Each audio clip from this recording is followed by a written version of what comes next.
Most of your food is actually owned by about 4 or 5 big players. 4 or 5 big players.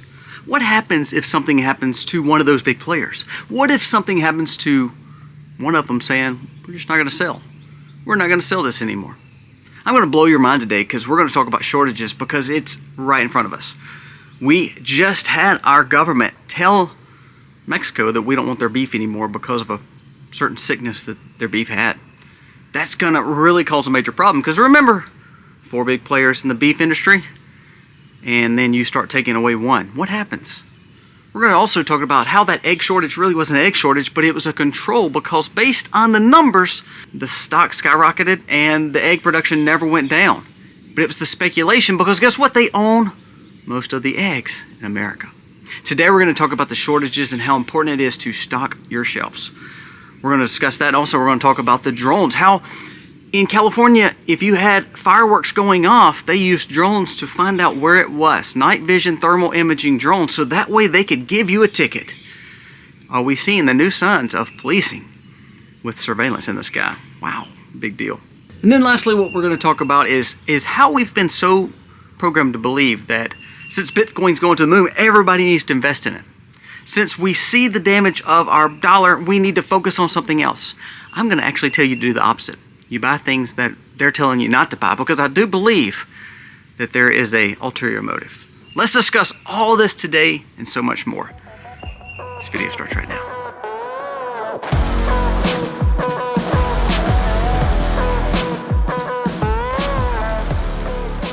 Hey guys, welcome to the Max. Thank you so very much for being here today. If you are new, please go down here, press subscribe, ring the bell. Give us a thumbs up or a thumbs down, that's okay. But let us know what you think about the content of today's video. Now let's jump into the stories. I want to show you some graphs. And these graphs I'm going to pop up on the screen. And this is actually from Johnny Harris. I thought had a great point. Why don't you look at this first graph here. 78% of the pasta is owned by 2 to 3 big providers. Tuna, 70% is owned by 2 big providers. 70% of all grocery sales are made up of less than 5 big providers. Look at this one. This is the big one. Seed production. The seed industry structure. All those little bubbles, guess what? One major seed provider for the U.S. And then lastly, what we talk about, who controls the beef. 85% of the beef market is owned by 4 big players. Now I bring that up because our food system is owned by just a few players. Now I laugh because we hear people on the left talk about how bad corporate America is and this is corporations' fault. Actually, no it's not. It's actually government's fault because there's laws against this about growing businesses too big to be over one industry. Well, that's exactly what's happened. Sadly, the reason this happens is because we have a system that is made up of lobbyists being able to basically set law.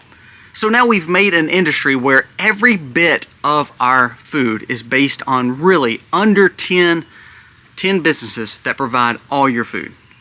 All your food, every bit of your food mostly comes from 10 providers. Either 4 for the beef, 4 for the chicken, 2 for the tuna, 3 for the noodles. I mean, think about this now. Most of the food that you're eating, if 1 or 2 big providers goes out, famine. Isn't that crazy? Well, let's talk about 2 stories. First, let's talk about cow main and the eggs. You know, we heard the egg shortage because of avian flu. I want you to go back and look during the time of the quote-unquote flu that was taking place. What actually happened was their dividends and their stock prices and their shareholders got absolutely crazy rich. Why? Was it because there was an egg shortage? No, it actually said the egg production went up. But what happened? The speculation, the fact that this business owns most of the providers, they inched the price up when the speculation happened. This takes place all the time, even in like our oil, our gas. Think about it. When something happens in the Middle East, the speculation goes up. And so oil never changed. Most of it stayed the same or actually increased barrels. The problem is, though, the speculation changed it. Why? Because we are dependent on a system. There's a new article that just came out, and this is on the beef. Let's talk about this because this is a serious issue, not because of just us stopping the food from coming in, which makes a shortage, makes the price of beef go up even higher.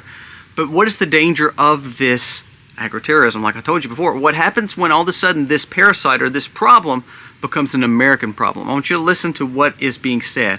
This is from the United States Agricultural Department. This is from Brooke Rollins, actually the Agricultural Secretary. It says, U.S. orders imminent shutdown of Mexican cattle trade because of the border parasitic fly threat.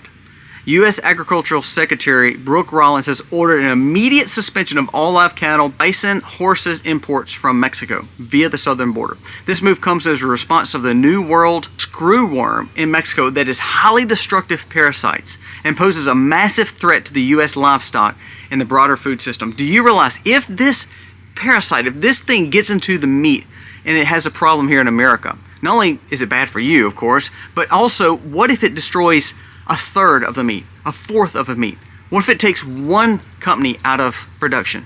Do you realize the damage that's going to do to the food system? Not only that, hear me out now. If beef is already cost more, it's literally beef is at its all-time high. Actually, beef is at the all-time high along with cattle being at its all-time low since 1970.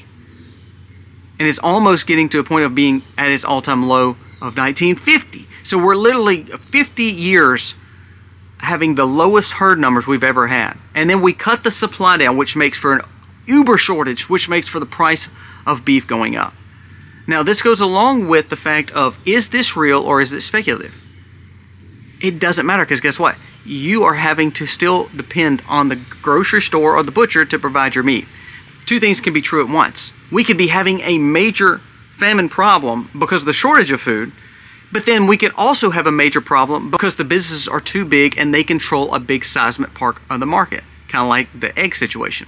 So now we have a beef situation that's caused by almost what we probably consider agroterrorism or some kind of parasite that's caused by something, either the way we raise them or the way that we've gave them some kind of treatment. Something has caused this parasitic problem, and now it's caused a threat to our meat. So we're stopping the flow of meat, which is going to cause for shortage. We're also worried about the containment of this so it does not cross the border, which again, remember, people cross the border, things cross the border, so that doesn't mean we're not going to see this come here.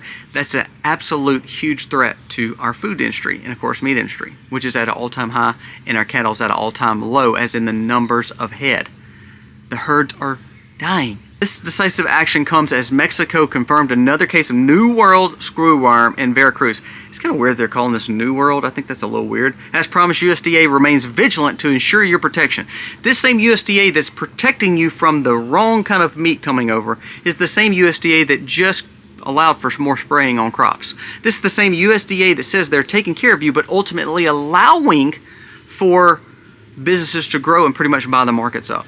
You know, I made a video the other day about Walmart buying into the meat industry, and what they were doing was going to try to split some of the four big players to make a fifth. But what they were saying is the fifth, being Walmart, was not actually going to just save you money. The purpose of Walmart getting into the market is they control the flow of meat to their stores. So by adding another player, all they did was just, they're trying to decrease the other size of the other players to pretty much replace them. So it's not helping us. Now, at the same time, this USDA is also making more regulations for the small farm while allowing for big regulations to go away. Now, I'm not raining down on them. I think they've done a great deal by saying China can't buy any more land and things like that. That's great. All that's wonderful. But here's the problem. It goes back to government being too big. What we've done is allow for certain passes to happen. How do you think the four biggest players in meat, the two biggest players in tuna, the three biggest players in noodle, the five biggest players in the grocery store, how'd that happen? Because of regulation and enforcement. The small guy had to get bought out. The small guy couldn't make the regulation situations. The small guy could not make it. The big guys could. The big guys bought the small guys out, and now all of a sudden you're sitting in a place where shortages are going to happen. Shortages are going to happen, or the cost of goods are going to keep on going up because there's only a few players that's setting policy for the whole America way. So if you're looking to do something right now, with the fact that beef is already high, you better start stockpiling a little beef. You better start learning how to put up some food. If you're not buying beef, make sure you're buying another form of protein and putting it on your shelf, because that is a big, big deal. Before we go to the next story, a word from today's sponsor. Have you ever Googled yourself and literally your family members and information of yours came up? The question always comes to mind is how much of my public information is actually on the World Wide Web, on the internet, where people could just access it. Not only that, think about all the spam calls you get, all the spam emails you get. I get several a day and have to block and block and block. That's where my friends at Aura, the sponsor of today's video, can help. Aura will help remove your personal information from data brokers and people searching sites to sell your information from and to identity thieves and scammers and more. Aura monitors your personal data, including your social security number, your house number, your phone number. And not only do they check it and monitor it, they will alert you if all of a sudden they find that your information has been compromised. Also, Aura VPN. VPN protects you on the internet, and this was with military-grade protection when it comes to Aura's VPN. It blocks all scam and phishing sites from getting your information in your accounts. What about an antivirus? What about a password manager? 24/7 US-based support. I get all this in one app called Aura. I do not want to leave myself vulnerable. We talk about it all the time. We live in a digitized world. The last thing I want to do is protect my home and not protect myself online. Check out aura.com/themacs today. You will not be sorry that you did. My information is mine. My social is my social. My address is mine. The last thing I want is someone else to have it. You can go to my link below, aura.com/themacs, and get 2 weeks free. That will be enough for you to see how Aura is an asset to you, because you're going to realize how much you're exposed online. Stop leaving yourself vulnerable. Check out Aura today. Link is in the description. Thank you so much, Aura, for sponsoring today's video. I want you to listen to this story from Colin Rugg. It says, California residents who launched fireworks for the 4th of July have tickets coming in the mail thanks to police using drones, and they were taking note. It says one resident, for example, racked up $100,000 in fines last summer due to the legal use of fireworks. First of all, why in the world? Blows my mind that, again, we are, instead of keeping our people safe, instead of actually protecting the people from the gangs and the crimes in all these big cities, and instead of people just being able to celebrate the 4th and of Independence, they get a ticketed fine from it. Isn't it funny that the day of Independence, the Declaration of Independence was signed, the day we celebrate our independence, is the same day that California is using drones in a surveillance state to bust you for shooting fireworks, and they made illegal. Isn't that kind of oxymoronic? Isn't it funny that all of a sudden we are applying happiness because of quote-unquote independence, and now we're going to get fines in the mail because they're using police drones to find where these fireworks are being shot so then they can send you a ticket? That is mind-blowing to me. It's unbelievable that we got to the point where we believe this is actually independence and freedom, and they're using police drones for it. Now, this is just one incident where they're using police drones. These thermal imaging drones are a big deal. Now, I told you a few days ago, we've had something happen at our house, and we haven't really talked about it on here yet because we really didn't know who it was. Now, we've been seeing a drone fly very low in our house. This is not like a residential drone. This is like someone that's got some major money. This is a big player. And it's like a thermal imaging drone. You can tell it's got night vision on it. The way it's set up, it's huge. And it's flying pretty low, but it's so fast by the time we get out there and actually see it and try to do something about it, try to get information on it, try to see what it is, it shoots off.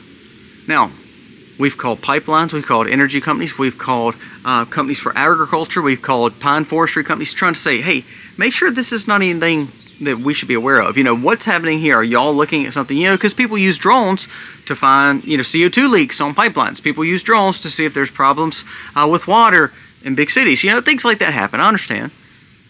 But nobody has admitted to it. So the thing is this. How many times are we actually being surveilled from right above and we have no idea what's going on? These people had no idea.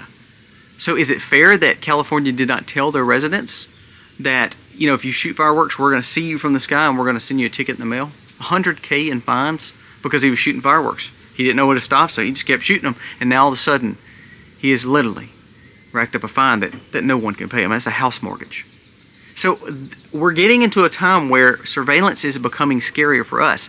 On the day of the Declaration of Independence, the day we celebrate our freedom, people are getting fined because they're using police drones to find out who is shooting fireworks on the day of Declaration of the Day of Independence.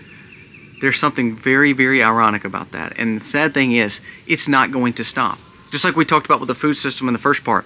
Now we're seeing the stoppage of food flowing in our country. No big deal. The bad thing is we depend on so much of the world for our food because we don't know how to grow our own food. We don't know how to actually produce the food. I thought, I'm not the biggest Johnny Harris fan, but if you haven't watched his documentary that he just did on why our food is so expensive, again, you can tell him I sent you. He's a huge YouTuber, but he's a documentarian and really probably liberal. But the way that he talked about the food system and how it's so broken because it's so conglomerized, it's amazing. So we see the situation with our food causing problems. We see the situation of independence and freedom compromised. On the day of independence, we get ticketed by surveillance that's in our skies. Unbelievable. Last story I mentioned, and then we're going to talk about how this really pertains to your shortages and how you need to have a common sense approach. There's a story that Bitcoin, of course, is going to the moon. I mean, literally, it went up like $5,000 in the last 24 hours. They're saying it's going to keep on going. It's going to 200K. They said you need to invest in it. Everybody needs to move towards it. I've seen more interviews with crypto specialists lately telling you how much you need to get on these digitized platforms. Again, BlackRock comes out and says that he believes that Bitcoin is going to go to 700,000. Well, what does that do? If the major player, the biggest business equity owner in the stock market, and probably one of the biggest owners of being over boards and being the biggest shareholder in America, tells you that Bitcoin's going to go to 700K, most people say, oh, I got to get rich. I'm going to go ahead and do it too. They've been investing in Bitcoin too. So guess what that does? That makes everybody almost lose their mind because they want to get rich quick. So then they put all or a lot of their wealth into something so speculative. Now, I want to just kind of camp out here just for a second. Do you realize that when you give your money to places like crypto exchanges, and when you put your money online or put it on the blockchain, or you're buying this currency, it is literally, it's not real. I want us to understand that. It is a speculativized currency that has no tangible value. It has no way of growing. It has no way of actually becoming real money. It's not become dollars and cents. It's nothing. It's literally, and that's exactly what they want you to believe in. Because if they get you to believe that, then they get you to believe that money is nothing other than intangible rights for a certain amount of time.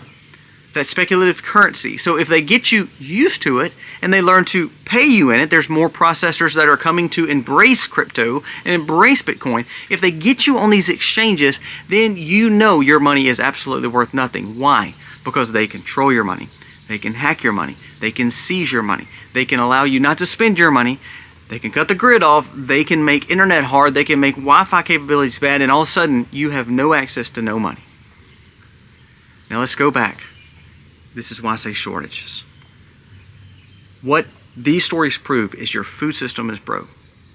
The government trust is broke because the USDA, FDA, and all their allowing to do with the food. The fact that now your money is broke because everybody's telling you to get into and buy into and go absolutely crazy for this fake money. And now we're actually being, literally in a police state, almost martial law situation where we didn't know it, but we're being surveilled from right above. And all of a sudden we get a ticket in our mailbox on the day of independence for shooting fireworks. What we've seen is a bad falling of America. You wonder how America will fall? It's when people depend on the government and think they have all the right answers. When they believe that, and when they get in such a bad spot, then they believe in socialism. I love this quote that someone said the other day. It's like it hit me. Listen to this. He said, everybody believes in freedom and independence and capitalization until they learn to have nothing because the government took it from them because of regulation. He said, then they all of a sudden become socialist. He said, it's amazing how kids coming out of school in piles of debt end up wanting socialism because they can't afford their debts. So they want someone to pay their debts for them. He says, then you get wiser and you wake up and say, okay, then I become more conservative. I realize freedoms. I understand children. I want homeschool. I want freedom to food. He said, then all of a sudden they start taking away from you, setting new policies, new taxes, new regulations. And as you get older, you realize you were not able to save. You're not able to do this. Healthcare costs too much. Medicare costs too much. All this stuff costs too much. So then therefore you start losing your money, and then all of a sudden you lean back on the government to solve your problems. He said, that's how we're going to move right into a socialist nation. And these three things that I told you about are what's going to bring it in. The mess up of food into a point where it's taking your beef away, taking your eggs away, making it cost too much for you to buy, and therefore you need government assistance. More people are on food stamps than ever any time in history. That's a percentage thing. This is not like just because the America grew, more people are on. No, percentage-wise, more people are on food stamps than they've ever been before. That means government has got to help them people. Now, is that wrong or right? I'm just telling you the truth. We're just talking truth, numbers here. If all of a sudden we believe that this policy worked and it's less officers, I mean, we don't have enough officers in these cities.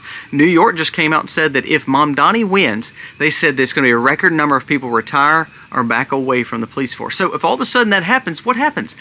Crime goes crazy, so therefore everybody says, well, we don't have enough officers. Well, then why don't we use this new technology of drones, and that way we can actually spot things going on and use AI technology to make sure that we can see what's going on, and it's safe for humans. It's safe because ultimately no policeman, there's either a shortage of policemen or it's going to make it where at least we're not going to put them in harm's way. So there'd be no need for guns because these drones can do everything and make sure everybody's safe. You see how that happens? And then I think we've lost our mind on money. We have no idea what money means. I'm telling you to stockpile cash because I believe it's wise. I believe it's wise to have gold and silver. I believe it's wise to have tangible money. Even if it's, people say, well, cash is going to be gone, the dollar's going to be gone. I actually believe that too. It's probably going to happen. But until it does, you could use cash to buy so much with no one else having knowledge of it. Do not get sucked into this thing to think that we've got to go to this digitized money. I don't believe it's the smartest thing because it's putting all your eggs in one basket. All digitized, all untangible, to where you have no control over it. So the shortages of true food and the availability of food. The shortages of really common sense. People not understanding freedom. Drones in the sky that's getting information of ours. So here's the shortages. We've got a shortage of beef, of course, because of either a fly threat issue from a New World screwworm, and also the fact that they control that market to a point where it's already at its most expense. We need to stockpile food because of the severity of our food system. Look at those charts again. Go back and actually look how dangerous our food system is because it is so relied upon the government and just a few big players. Less than 10 providers provide all your food that's in the stores. That's scary. Your seeds. One main provider provides all your seeds. So I tell you to buy seeds, you better start buying seeds because the shortage is definitely there. Think about our money. The shortage of common sense on money is unbelievable. The fact that we're believing that this intangible, speculative style money that no one actually truly can explain. I love when people try to explain Bitcoin because they really can't. I love when they try to explain crypto. Most of the people that do is because they've gotten filthy rich off taking advantage of you and you thinking they're smart, so then you buy into this. I heard the guy that does Cardano and ETH the other day, and they were talking about how, this is this and this is this, and we used engineers to provide this new style currency. It's like, if you can't even explain to me like I'm 5 years old what currency is, then I don't want to buy into it. I have a dollar, that dollar pays for goods, that goods comes back to me. That's easy, isn't it? If they can confuse you, then they can make you believe that this new money is the new hit and you're going to get filthy rich off of it. No, actually what it is pure control. The shortage of knowledge is unbecoming of Americans. We have broken down the loss. We have been broken when it comes to our money, our food, our safety, our freedom, and our independence. This video proves it more than ever. Guys, focus on your safety. I mean, look at who our sponsor is. I mean, you need to focus on your online safety because everything is online now. Do what your grandma or great-grandma probably would have told you. You eat healthy. You eat the food off the land. You eat things that only have single ingredients in them. You grow your food. If you can't grow your food, you find somebody who can grow your food, and you find that organic regenerative style farmer. You buy from them, you support them. You get away from just supporting the big guys. You stockpile cash. You save gold and silver. You find ways to buy things that are tangible that can help you. I mean, I always tell people all the time, food. I mean, food and safety. If you're buying self-defense, that is a huge asset for you because there are so many places now that can't happen. Would it be nice to have cash to be able to buy that self-defense tool? And that means your cash was not known, your self-defense tool is not known. It's a very good thing to have, isn't it?